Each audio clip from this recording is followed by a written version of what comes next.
ಓಂ ನಮಃ ಶಿವಾಯ್. ಭಾರತ್ ಮಾತಾ ಶಿವಶಕ್ತಿ ಅವತಾರ್ ಸತ್ಯ ಗೀತಾ ಮುರಳಿ. ಓಂ.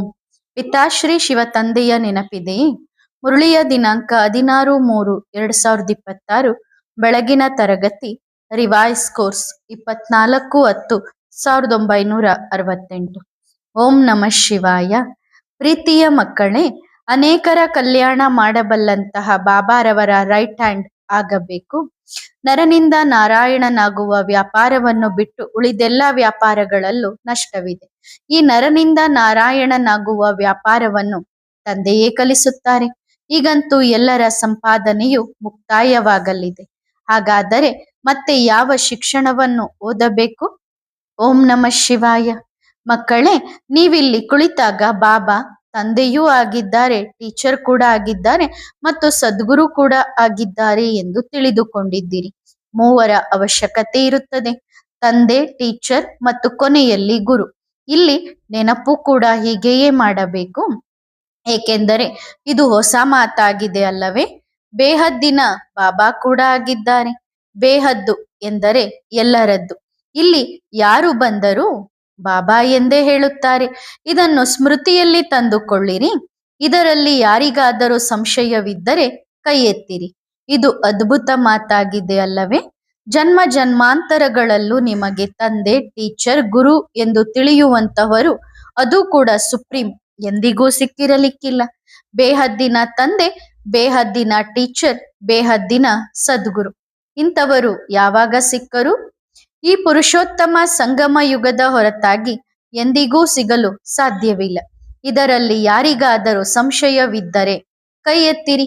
ಇಲ್ಲಿ ಎಲ್ಲರೂ ನಿಶ್ಚಯ ಬುದ್ಧಿಯವರಾಗಿ ಕುಳಿತಿದ್ದೀರಿ. ಇಲ್ಲಿ ಕುಳಿತಾಗ ಯಾರನ್ನು ನೆನಪು ಮಾಡುತ್ತೀರಿ? ಶಿವ ಬಾಬಾ ಎಂದು ತಿಳಿದುಕೊಂಡಿದ್ದೀರಿ. ಅವರೇ ಓದಿಸುತ್ತಾರೆ. ನಂತರ ಗುರು ಕೂಡ ಆಗುತ್ತಾರೆ. ಮುಖ್ಯವಾಗಿ ಮೂವರೇ ಆಗಿದ್ದಾರೆ. ಬೇಹದ್ದಿನ ತಂದೆ ಜ್ಞಾನ ಕೂಡ ಕೊಡುತ್ತಾರೆ. ಅದು ಬೇಹದ್ದಿನದಾಗಿದೆ ಮತ್ತು ಒಂದೇ ಆಗಿದೆ. ಹದ್ದಿನ ಜ್ಞಾನವನ್ನಂತೂ ನೀವು ಅನೇಕ ಶಿಕ್ಷಣವನ್ನು ಓದುತ್ತಾ ಬಂದಿದ್ದೀರಿ. ಕೆಲವರು ವಕೀಲರಾಗುತ್ತಾರೆ, ಕೆಲವರು ಸರ್ಜನ್ ಆಗುತ್ತಾರೆ. ಏಕೆಂದರೆ ಇಲ್ಲಿ ಡಾಕ್ಟರ್, ವಕೀಲರು ಮುಂತಾದವರೆಲ್ಲರೂ ಬೇಕಲ್ಲವೇ? ಅಲ್ಲಿ ಇವರಾರ ಅವಶ್ಯಕತೆಯೂ ಇರುವುದಿಲ್ಲ. ಅಲ್ಲಿ ದುಃಖದ ಯಾವುದೇ ಮಾತೂ ಇರುವುದಿಲ್ಲ. ಹಾಗಾಗಿ ಈಗ ತಂದೆಯೇ ಕುಳಿತು ಮಕ್ಕಳಿಗೆ ಬೇಹದ್ದಿನ ಶಿಕ್ಷಣವನ್ನು ಕೊಡುತ್ತಾರೆ. ನಂತರ ಅರ್ಧ ಕಲ್ಪದವರೆಗೆ ನಿಮಗೆ ಯಾವುದೇ ಶಿಕ್ಷಣವನ್ನು ಓದುವ ಅವಶ್ಯಕತೆಯೇ ಇರುವುದಿಲ್ಲ. ಒಂದು ಸಾರಿ ಈ ಶಿಕ್ಷಣ ಸಿಗುತ್ತದೆ, ಅದು 21 ಜನ್ಮಗಳವರೆಗೆ ಫಲೀಭೂತವಾಗುತ್ತದೆ. ಅರ್ಥಾತ್ ಅದರ ಫಲ ಸಿಗುತ್ತದೆ. ಅಲ್ಲಿ ಡಾಕ್ಟರ್, ಜಡ್ಜ್, ವಕೀಲ್ ಮುಂತಾದವರು ಇರುವುದೇ ಇಲ್ಲ. ಇದು ನಿಶ್ಚಯವಿದೆ ಅಲ್ಲವೇ? ಅವಶ್ಯವಾಗಿ ಹೀಗೆಯೇ ಇದೆ. ಅಲ್ಲಿ ಯಾವುದೇ ದುಃಖ ಇರುವುದೇ ಇಲ್ಲ, ಕರ್ಮಭೋಗ ಇರುವುದೇ ಇಲ್ಲ. ತಂದೆಯೇ ಕರ್ಮಗಳ ಗತಿಯನ್ನು ತಿಳಿಸುತ್ತಾರೆ. ಆ ಗತಿಯನ್ನು ಹೇಳುವವರು ಇಂತಹ ಮಾತುಗಳನ್ನು ಹೇಳುತ್ತಾರೆಯೇ? ತಂದೆ ಹೇಳುತ್ತಾರೆ, ನಾನು ನಿಮಗೆ, ನೀವು ಮಕ್ಕಳಿಗೆ ಈ ಸಹಜ ರಾಜಯೋಗವನ್ನು ಕಲಿಸುತ್ತೇನೆ. ಅದರಲ್ಲಿ ಕೃಷ್ಣ ಭಗವಾನು ವಾಚ ಎಂದು ಬರೆದಿದ್ದಾರೆ. ಆದರೆ ಅದು ದೈವಿ ಗುಣಗಳಿರುವ ಮನುಷ್ಯ ವಾಚ ಆಗಿದೆ. ಶಿವ ಬಾಬಾ ಅಂತೂ ಯಾವುದೇ ಹೆಸರನ್ನು ಇಟ್ಟುಕೊಳ್ಳುವುದಿಲ್ಲ. ಅವರ ಬೇರೆ ಯಾವುದೇ ಹೆಸರಿಲ್ಲ. ತಂದೆ ಹೇಳುತ್ತಾರೆ, ನಾನು ಈ ಶರೀರವನ್ನು ಸಾಲವಾಗಿ ಪಡೆಯುತ್ತೇನೆ. ಈ ಶರೀರ ರೂಪಿ ಮನೆ ನನ್ನದಲ್ಲ, ಇದು ಕೂಡ ಮನೆಯಾಗಿದೆಯಲ್ಲವೇ? ಕಿಟಕಿಗಳು ಮುಂತಾದವೆಲ್ಲವೂ ಇವೆ. ಆದ್ದರಿಂದ ತಂದೆ ತಿಳಿಸುತ್ತಾರೆ, ನಾನು ನಿಮ್ಮ ಬೇಹದ್ದಿನ ತಂದೆಯಾಗಿದ್ದೇನೆ. ಅರ್ಥಾತ್ ಸರ್ವ ಆತ್ಮರುಗಳ ತಂದೆಯಾಗಿದ್ದೇನೆ. ಆತ್ಮಗಳಿಗೆ ಓದಿಸುತ್ತೇನೆ. ಅವರನ್ನು ಸ್ಪಿರಿಚುವಲ್ ಫಾದರ್, ಆತ್ಮಿಕ ತಂದೆ ಎಂದು ಕರೆಯಲಾಗುತ್ತದೆ. ಬೇರೆ ಯಾರಿಗೂ ಆತ್ಮಿಕ ತಂದೆ ಎಂದು ಕರೆಯುವುದಿಲ್ಲ. ಇಲ್ಲಿ ನೀವು ಮಕ್ಕಳು ತಿಳಿದುಕೊಂಡಿದ್ದೀರಿ, ಬೇಹದ್ದಿನ ತಂದೆ ಸ್ಪಿರಿಚುವಲ್ ಫಾದರ್ ಅಂದರೆ ಆತ್ಮಿಕ ತಂದೆ ಆಗಿದ್ದಾರೆ. ಕಲ್ಕತ್ತಾದಿಂದ ಸಮಾಚಾರ ಬಂದಿತ್ತು, ವರ್ಲ್ಡ್ ಸ್ಪಿರಿಚುವಲ್ ಕಾನ್ಫರೆನ್ಸ್ ನಡೆಯುತ್ತಿದೆ ಎಂದು.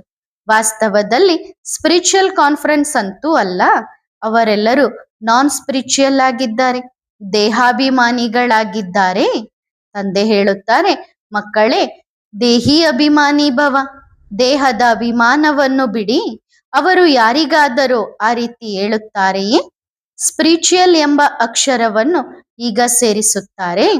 ಮೊದಲು ಕೇವಲ ರಿಲಿಜಿಯನ್ ಕಾನ್ಫರೆನ್ಸ್ ಎಂದು ಹೇಳುತ್ತಿದ್ದರು, ಧಾರ್ಮಿಕ ಸಮ್ಮೇಳನ ಎಂದು ಹೇಳುತ್ತಿದ್ದರು. ಆದರೆ ಈಗ ಆ ರಿಲಿಜನ್ ಜೊತೆಗೆ ಸ್ಪಿರಿಚುಯಲ್ ಎಂಬುದನ್ನು ಸೇರಿಸುತ್ತಾರೆ. ಸ್ಪಿರಿಚುಯಲ್ ಎನ್ನುವುದರ ಅರ್ಥವನ್ನು ಯಾರು ತಿಳಿದುಕೊಂಡಿಲ್ಲ. ಸ್ಪಿರಿಚುಯಲ್ ಫಾದರ್ ಅರ್ಥಾತ್ ನಿರಾಕಾರಿ ತಂದೆ. ನೀವಾತ್ಮರು ಆತ್ಮಿಕ ಮಕ್ಕಳಾಗಿದ್ದೀರಿ. ಆತ್ಮಿಕ ತಂದೆಯೇ ಬಂದು ನಿಮಗೆ ಓದಿಸುತ್ತಾರೆ. ಈ ತಿಳುವಳಿಕೆ ಬೇರೆ ಯಾರಲ್ಲೂ ಇರಲು ಸಾಧ್ಯವಿಲ್ಲ. ತಂದೆಯೇ ಕುಳಿತು ತಿಳಿಸುತ್ತಾರೆ ನಾನು ಯಾರು ಎಂದು. ಗೀತೆಯಲ್ಲಿ ಇದು ಇಲ್ಲ. ತಂದೆ ಕುಳಿತು ಮಕ್ಕಳಿಗೆ ತಿಳಿಸುತ್ತಾರೆ ನಾನು ನಿಮಗೆ ಬೇಹದ್ದಿನ ಶಿಕ್ಷಣವನ್ನು ಕೊಡುತ್ತೇನೆ. ಇದರಲ್ಲಿ ವಕೀಲ್, ಸರ್ಜನ್, ಜಡ್ಜ್ ಮುಂತಾದವರ ಯಾರ ಅವಶ್ಯಕತೆಯೂ ಇಲ್ಲ. ಏಕೆಂದರೆ ಅಲ್ಲಿ ಸಂಪೂರ್ಣ ಸುಖವೇ ಸುಖವಿದೆ. ದುಃಖದ ಹೆಸರು ಗುರುತೇ ಇಲ್ಲ. ಇಲ್ಲಿ ಮತ್ತೆ ಸುಖದ ಹೆಸರು ಗುರುತೇ ಇಲ್ಲ. ಸುಖ ಅಂತೂ ಕಾಗೆಯ ಬಂಗಾರದ ಸಮಾನವಾಗಿದೆ. ಸ್ವಲ್ಪ ಸುಖವಿದೆ. ಹಾಗಾದರೆ ಅವರು ಬೇಹದ್ದಿನ ಸುಖದ ಜ್ಞಾನವನ್ನು ಹೇಗೆ ಕೊಡಬಲ್ಲರು? ಆದ್ದರಿಂದ ಕುರುಡು ಗುರುವಾಗಿದ್ದಾರೆ. ಶಿಷ್ಯರುಗಳ ಸತ್ಯನಾಶ ಎಂದು ಗಾಯನವೂ ಇದೆ. ಅಂದರೆ ಗುರು ಅಂಧಕಾರದಲ್ಲಿದ್ರೆ ಅಂತ ಗುರುಗಳಿಗೆ ಶಿಷ್ಯ ಆದಂತವರ ಸತ್ಯನಾಶವೂ ಆಗುತ್ತದೆ. ಎಲ್ಲರದ್ದು ಇದೇ ಗತಿಯಾಗಿದೆ. ಅರ್ಧ ಕಲ್ಪದಿಂದ ಭಕ್ತಿ ಮಾಡುತ್ತಾ ಬಂದಿದ್ದೀರಿ. ಈ ರೀತಿ ಮಾಡುತ್ತಾ ಸತ್ಯನಾಶವಾಗುತ್ತಾ ಹೋಗಿದ್ದೀರಿ.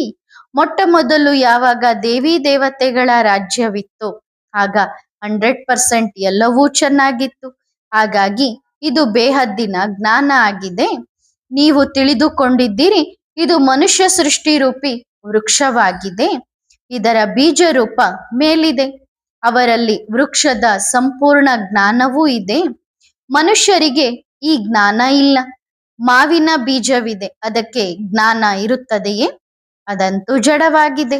ನಿಮ್ಮಲ್ಲಿ ಆ ಬೀಜಗಳ ಸಂಪೂರ್ಣ ಜ್ಞಾನ ಕೂಡ ಇದೆ. ತಂದೆ ಹೇಳುತ್ತಾರೆ ನನ್ನಲ್ಲಿ ಜ್ಞಾನ ಇದೆ. ನಾನು ಚೈತನ್ಯ ಬೀಜ ರೂಪನಾಗಿದ್ದೇನೆ. ನನಗೆ ಜ್ಞಾನ ಸಾಗರ ಎಂದೇ ಹೇಳುತ್ತಾರೆ. ಜ್ಞಾನದಿಂದ ಗತಿ ಸದ್ಗತಿಯಾಗುತ್ತದೆ. ನಾನು ಎಲ್ಲರ ತಂದೆಯಾಗಿದ್ದೇನೆ. ನನ್ನನ್ನು ಗುರುತಿಸುವುದರಿಂದ ನೀವು ಮಕ್ಕಳಿಗೆ ಆಸ್ತಿ ಸಿಗುತ್ತದೆ. ಆದರೆ ಮತ್ತೆ ರಾಜಧಾನಿ ಇದೆ ಅಲ್ಲವೇ? ಸ್ವರ್ಗದಲ್ಲೂ ಅಂತಸ್ತುಗಳಂತೂ ನಂಬರ್ ವಾರ್ ಆಗಿಯೇ ಇರುತ್ತವೆ. ತಂದೆ ಒಂದೇ ಶಿಕ್ಷಣವನ್ನು ಓದಿಸುತ್ತಾರೆ. ಓದುವವರಂತೂ ನಂಬರ್ ವಾರ್ ಆಗಿದ್ದಾರೆ. ಇದರಲ್ಲಿ ಮತ್ತೆ ಬೇರೆ ಯಾವುದೇ ಶಿಕ್ಷಣದ ಅವಶ್ಯಕತೆ ಇಲ್ಲ. ಅಲ್ಲಿ ಯಾರು ಕಾಯಿಲೆಗೂ ಬೀಳುವುದಿಲ್ಲ. ಕಾಸು ದುಡ್ಡಿನ ಸಂಪಾದನೆಗಾಗಿ ಶಿಕ್ಷಣವನ್ನು ಓದುವುದಿಲ್ಲ. ನೀವು ಇಲ್ಲಿಂದ ಬೇಹದ್ದಿನ ಆಸ್ತಿಯನ್ನು ತೆಗೆದುಕೊಂಡು ಹೋಗುತ್ತೀರಿ. ಅಂದ್ರೆ ಪಾಯಿ ಪೈಸೆಯ ಸಂಪಾದನೆಗಾಗಿ ನಾವು ಈ ಶಿಕ್ಷಣನ ಓದ್ತಾ ಇಲ್ಲ. ಬೇಹದ್ದಿನ ಆಸ್ತಿಗೋಸ್ಕರ ನಾವು ಈ ಶಿಕ್ಷಣನ ಓದ್ತಾ ಇದ್ದೀವಿ. ಈ ಶಿಕ್ಷಣದಿಂದ ಬೇಹದ್ದಿನ ಆಸ್ತಿ ಸಿಗತ್ತೆ. ಅಲ್ಲಿ ನಮಗಿದನ್ನ ಯಾರು ಕೊಡಿಸಿದ್ದಾರೆ ಎಂದು ಕೂಡ ಗೊತ್ತಾಗುವುದಿಲ್ಲ. ಇದನ್ನು ನೀವು ಮಕ್ಕಳು ತಿಳಿದುಕೊಂಡಿದ್ದೀರಿ. ಹದ್ದಿನ ಜ್ಞಾನವಂತೂ ನೀವು ಓದುತ್ತಾ ಬಂದಿದ್ದೀರಿ. ಈಗ ಬೇಹದ್ದಿನ ಶಿಕ್ಷಣ ಓದಿಸುವವರನ್ನು ನೋಡಿದ್ದೀರಿ, ತಿಳಿದುಕೊಂಡಿದ್ದೀರಿ. ತಂದೆಯೂ ಆಗಿದ್ದಾರೆ, ಟೀಚರ್ ಕೂಡ ಆಗಿದ್ದಾರೆ. ಆ ತಂದೆಯೇ ಬಂದು ನಮಗೆ ಓದಿಸುತ್ತಾರೆ ಎಂದು ತಿಳಿದುಕೊಂಡಿದ್ದೀರಿ. ತಂದೆ ಸುಪ್ರೀಂ ಟೀಚರ್ ಕೂಡ ಆಗಿದ್ದಾರೆ. ರಾಜಯೋಗವನ್ನು ಕಲಿಸುತ್ತಾರೆ. ಸತ್ಯ ಸದ್ಗುರು ಕೂಡ ಆಗಿದ್ದಾರೆ. ಇದು ಬೇಹದ್ದಿನ ರಾಜಯೋಗವಾಗಿದೆ. ವಕೀಲರು ಮುಂತಾದವುಗಳನ್ನು ಓದುವುದಕ್ಕೂ ಟೀಚರ್ ಜೊತೆ ಬುದ್ಧಿಯೋಗವನ್ನು ಜೋಡಿಸಬೇಕಾಗುತ್ತದೆ. ಆದರೆ ಅವರು ವಕೀಲ ಅಥವಾ ವೈದ್ಯಕೀಯ ಶಿಕ್ಷಣವನ್ನೇ ಕಲಿಸುತ್ತಾರೆ. ಏಕೆಂದರೆ ಈ ಪ್ರಪಂಚವೇ ದುಃಖದ್ದಾಗಿದೆ ಅಲ್ಲವೇ?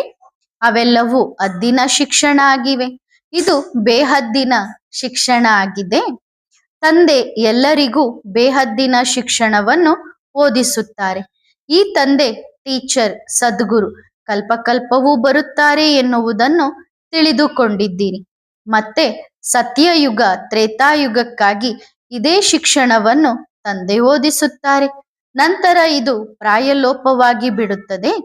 ಡ್ರಾಮಾದ ಅನುಸಾರ ಸುಖದ ಪ್ರಾರಬ್ಧವು ಪೂರ್ಣವಾಗುತ್ತದೆ. ಇದನ್ನು ಬೇಹದ್ದಿನ ತಂದೆಯೇ ಕುಳಿತು ತಿಳಿಸುತ್ತಾರೆ. ಅವರನ್ನೇ ಪತಿತ ಪಾವನ ಎಂದು ಕರೆಯಲಾಗುತ್ತದೆ. ರಾವಣನಿಗೆ ತ್ವಮೇವ ಮಾತಾಶ್ಚ ಪಿತ ತ್ವಮೇವ ಬಂಧುಶ್ಚ ಸಖ ಎಂದು ಹೇಳುತ್ತಾರೇನು, ಅಥವಾ ಪತಿತ ಪಾವನ ಎಂದು ಮಹಿಮೆ ಮಾಡುತ್ತಾರೇನು? ಇವರ ಅಂತಸ್ತು ಮತ್ತು ಅವರ ಅಂತಸ್ತಿನಲ್ಲಿ ಹಗಲು ರಾತ್ರಿಯ ವ್ಯತ್ಯಾಸವಿದೆ. ಈಗ ತಂದೆ ಹೇಳುತ್ತಾರೆ, ನನ್ನನ್ನು ಗುರುತಿಸುವುದರಿಂದ ನೀವು ಸೆಕೆಂಡಿನಲ್ಲಿ ಜೀವನ್ಮುಕ್ತಿಯನ್ನು ಪಡೆಯಬಹುದು. ಈಗ ಕೃಷ್ಣನೇ ಭಗವಂತನಾಗಿದ್ದರೆ ಅವರನ್ನು ಯಾರಾದರೂ ತಕ್ಷಣ ಗುರುತಿಸಿ ಬಿಡುತ್ತಿದ್ದರು. ಕೃಷ್ಣನ ಜನ್ಮವೇನು ದಿವ್ಯ ಅಲೌಕಿಕ ಎಂದು ಗಾಯನ ಮಾಡಲಾಗಿಲ್ಲ, ಕೇವಲ ಪವಿತ್ರತೆಯಿಂದ ಆಗುತ್ತದೆ. ತಂದೆಯಂತೂ ಗರ್ಭ ಜೈಲಿನಿಂದಲೂ ಹೊರಬರುವುದಿಲ್ಲ. ತಂದೆ ತಿಳಿಸುತ್ತಾರೆ, ಮಧುರಾತಿ ಮಧುರ ಆತ್ಮಿಕ ಮಕ್ಕಳೇ, ಆತ್ಮ ತಾನೇ ಓದುವುದು. ಒಳ್ಳೆಯ ಅಥವಾ ಕೆಟ್ಟ ಎಲ್ಲಾ ಸಂಸ್ಕಾರಗಳು ಆತ್ಮದಲ್ಲೇ ಇರುತ್ತವೆ. ಎಂತಹ ಕರ್ಮ ಮಾಡುತ್ತದೆಯೋ ಅದರ ಅನುಸಾರವಾಗಿಯೇ ಅದಕ್ಕೆ ಶರೀರ ಸಿಗುತ್ತದೆ. ಕೆಲವರು ಬಹಳ ದುಃಖವನ್ನು ಅನುಭವಿಸುತ್ತಾರೆ, ಕೆಲವರು ಕುರುಡರು, ಕೆಲವರು ಕಿವುಡರಾಗಿರುತ್ತಾರೆ. ಹಿಂದಿನಿಂದ ಇಂತಹ ಕರ್ಮಗಳನ್ನು ಮಾಡಿದ್ದಾರೆ, ಅಂದ್ರೆ ಹಿಂದೆ ಅನೇಕ ಜನ್ಮಗಳ ತನಕ ಇಂಥ ಕರ್ಮಗಳನ್ನ ಮಾಡಿ ಬಂದಿದ್ದಾರೆ, ಅದರ ಫಲ ಇದಾಗಿದೆ ಎಂದು ಹೇಳುತ್ತಾರೆ. ಆತ್ಮದ ಕರ್ಮಗಳ ಅನುಸಾರವಾಗಿಯೇ ರೋಗಿ ಶರೀರವೂ ಸಿಗುತ್ತದೆ. ಈಗ ನೀವು ಮಕ್ಕಳು ತಿಳಿದುಕೊಂಡಿದ್ದೀರಿ, ನಮಗೆ ಓದಿಸುವವರು ಗಾಡ್ ಫಾದರ್ ಆಗಿದ್ದಾರೆ, ಗಾಡ್ ಟೀಚರ್, ಗಾಡ್ ಪ್ರಿಸೆಪ್ಟರ್. ಅವರಿಗೆ ಗಾಡ್ ಪರಮಾತ್ಮ ಸುಪ್ರೀಂ ಸೋಲ್ ಎಂದೇ ಹೇಳುತ್ತಾರೆ. ಇವರನ್ನಂತೂ ಸುಪ್ರೀಂ ಎಂದು ಹೇಳುವುದಿಲ್ಲ. ಸುಪ್ರೀಂ ಅರ್ಥಾತ್ ಶ್ರೇಷ್ಠ, ಅತಿ ಶ್ರೇಷ್ಠ, ಪವಿತ್ರಕ್ಕಿಂತ ಪವಿತ್ರ. ಅಂತಸ್ತುಗಳಂತೂ ಪ್ರತಿಯೊಬ್ಬರದ್ದು ಬೇರೆ ಬೇರೆಯಾಗಿರುತ್ತವೆ. ಕೃಷ್ಣನಿಗೆ ಯಾವ ಅಂತಸ್ತಿದೆಯೋ ಅದು ಬೇರೆಯವರಿಗೆ ಸಿಗಲು ಸಾಧ್ಯವಿಲ್ಲ. ಪ್ರೈಮ್ ಮಿನಿಸ್ಟರ್ನ ಅಂತಸ್ತನ್ನು ಬೇರೆಯವರಿಗೆ ಕೊಡುತ್ತಾರೆಯೇ? ತಂದೆಯ ಅಂತಸ್ತು ಕೂಡ ಬೇರೆಯಾಗಿದೆ. ಬ್ರಹ್ಮ ವಿಷ್ಣು ಶಂಕರರದ್ದು ಬೇರೆಯಾಗಿದೆ. ಬ್ರಹ್ಮ ದೇವತಾ, ವಿಷ್ಣು ದೇವತಾ, ಶಂಕರ ದೇವತಾ ಎಂದು ಹೇಳುತ್ತಾರೆ. ಈಗ ಶಂಕರ ದೇವತೆಯಾಗಿದ್ದಾರೆ, ಶಿವನಂತೂ ಪರಮಾತ್ಮನಾಗಿದ್ದಾರೆ ಅಲ್ಲವೇ? ಇಬ್ಬರನ್ನು ಸೇರಿಸಿ ಶಿವ ಶಂಕರ ಎಂದು ಹೇಗೆ ಹೇಳುತ್ತಾರೆ? ಇಬ್ಬರು ಬೇರೆ ಬೇರೆಯಾಗಿದ್ದಾರೆ ಅಲ್ಲವೇ? ಅರ್ಥ ಮಾಡಿಕೊಳ್ಳದ ಕಾರಣ ಶಿವ ಶಂಕರ ಒಂದೇ ಎಂದು ಹೇಳುತ್ತಾರೆ. ಹೆಸರನ್ನೂ ಕೂಡ ಹಾಗೆಯೇ ಇಡುತ್ತಾರೆ. ರಾಮ ಬೇರೆ, ಕೃಷ್ಣ ಬೇರೆ ಹೆಸರನ್ನು ಇಡುತ್ತಾರೆ. ಮತ್ತೆ ರಾಮ ಕೃಷ್ಣ ಎಂದು ಒಬ್ಬರಿಗೆ ಹೆಸರನ್ನು ಇಡುತ್ತಾರೆ. ಇಷ್ಟು ಶ್ರೇಷ್ಠ ಹೆಸರನ್ನು ಕನಿಷ್ಠರ ಮೇಲೆ ಇಡುತ್ತಾರೆಯೇ? ಎಲ್ಲಿ ಆ ರಾಧೆ ಕೃಷ್ಣ 100% ಪಾವನ, ಎಲ್ಲಿ ಈ ಪತಿತರು? ಹಾಗಾಗಿ ಇದನ್ನು ಇಲ್ರಿಬ್ರೇಟರ್ ಅಂದ್ರೆ ಅನಕ್ಷರಸ್ಥರು ಎಂದು ಹೇಳಲಾಗುತ್ತದೆ. ತಂದೆ ಇಂತಹ ಯಾವುದೇ ಹೆಸರನ್ನು ಇಟ್ಟಿಲ್ಲ. ತಂದೆಯಂತೂ ಬಹಳ ರಮಣೀಕವಾದ ಹೆಸರುಗಳನ್ನು ಇಟ್ಟಿದ್ದಾರೆ. ಎಲ್ಲಿ ಆ ಲಕ್ಷ್ಮೀನಾರಾಯಣರು ವಿಶ್ವದ ಮಾಲೀಕರು, ಎಲ್ಲಿ ಈ ಚೀಚಿ ಪತಿತತನ ತಲೆ ಕೆಳಗಾಗಿ ನೇತಾಡುವ ಗೂಬೆಯ ಸಮಾನ ಮನುಷ್ಯರು. ಹಾಗಾಗಿ ಈ ಎಲ್ಲಾ ಮಾತುಗಳನ್ನು ತಂದೆಯೇ ತಿಳಿಸುತ್ತಾರೆ. ಕಲ್ಪಕಲ್ಪವೂ ತಂದೆಯೇ ಬಂದು ತಿಳಿಸುತ್ತಾರೆ. ನೀವು ತಿಳಿದುಕೊಂಡಿದ್ದೀರಿ, ಇವರು ಬಾಬಾ ಕೂಡ ಆಗಿದ್ದಾರೆ, ಟೀಚರ್ ಕೂಡ ಆಗಿದ್ದಾರೆ ಮತ್ತು ಸದ್ಗುರು ಕೂಡ ಆಗಿದ್ದಾರೆ. ಪ್ರತಿಯೊಬ್ಬ ಮನುಷ್ಯನಿಗೂ ತಂದೆಯೂ ಇರುತ್ತಾರೆ, ಗುರು ಕೂಡ ಇರುತ್ತಾರೆ. ಯಾವಾಗ ವಯಸ್ಸಾಗುತ್ತದೆಯೋ ಆಗ ಗುರುವನ್ನಾಗಿ ಮಾಡಿಕೊಳ್ಳುತ್ತಾರೆ.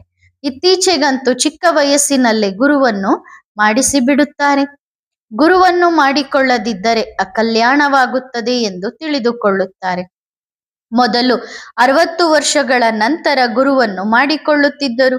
ಅದು ವಾನಪ್ರಸ್ಥ ಸ್ಥಿತಿ ನಿರ್ಮಾಣವಾಗಿರುತ್ತದೆ.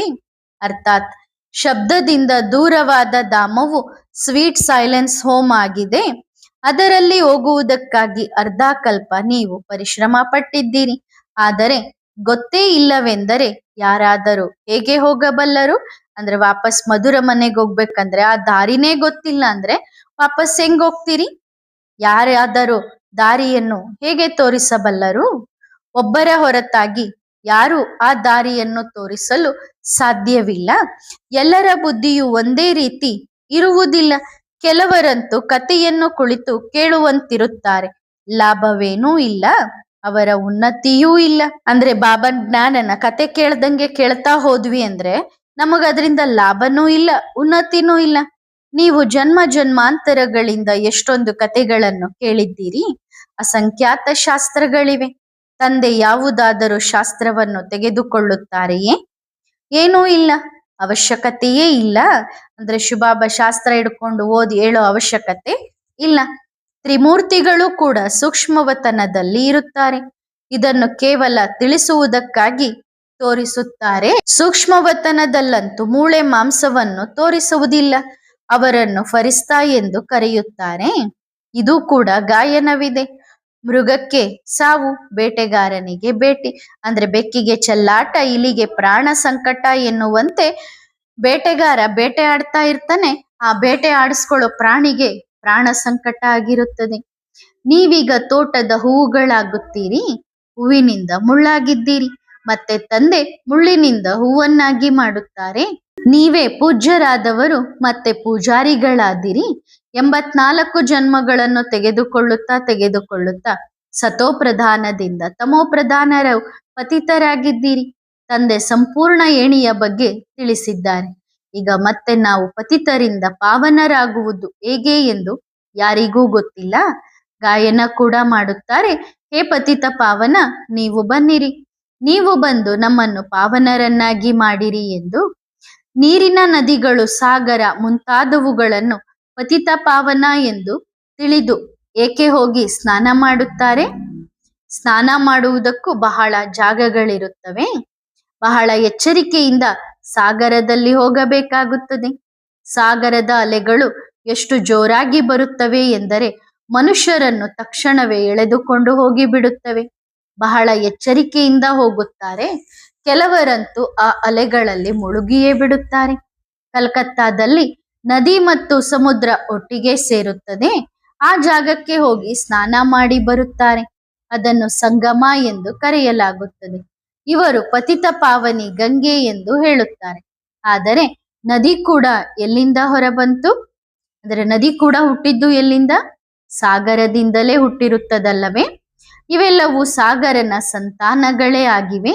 ಹಾಗಾಗಿ ಪ್ರತಿಯೊಂದು ಮಾತನ್ನು ಚೆನ್ನಾಗಿ ಅರ್ಥ ಮಾಡಿಕೊಳ್ಳಬೇಕಾಗಿದೆ.